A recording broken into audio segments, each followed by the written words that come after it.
नमस्कार मित्रांनो, आज आहे 10 फेब्रुवारी आणि आज आपल्या मानीचे आणि सुपर वरायटीला बरोबर 4 महिने पूर्ण झालेत आणि दिवसाच्या मानाने कलर पण चांगला आलाय. पण मी काय अजून 10-12 दिवस बागत व्यापारी आणत नाही.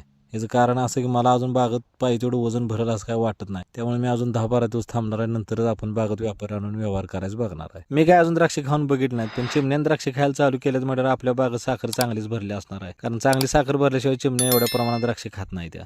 तुम्हाला दिसत असेल ह्या घडातली चिमण्याने सगळी द्राक्ष खाऊन घड मोकळा केलाय, पण अशी द्राक्ष खाल्ल्याला आमचा फायदाच असतो. कारण प्रत्येक घडातलं जर 4-4 महिने फुटलं तर आम्हाला सगळी बाग निटिंग करायला लागते. पण अशा प्रकारे जर द्राक्ष खाल्ली तर आमचा निटिंगचा खर्च वाचतोय. हा घड काढून टाकलाय की आमचं काम होऊन जातंय. ही बघा, असं मी बागा सगळ्या 4 बाजून चक्कर मारून बघायला लागलोय.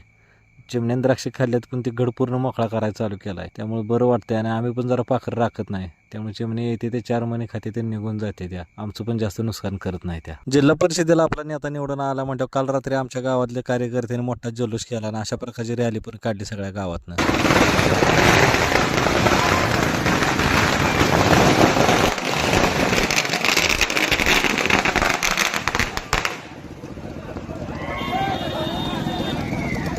आणि मला पण गुलाल लावून असा रंगवला होता, घरात आला घरातल्याने पण मला ओळखलं नाही. त्यामुळे अर्धा तास मला अंगणातच उभा करून ठेवला होता.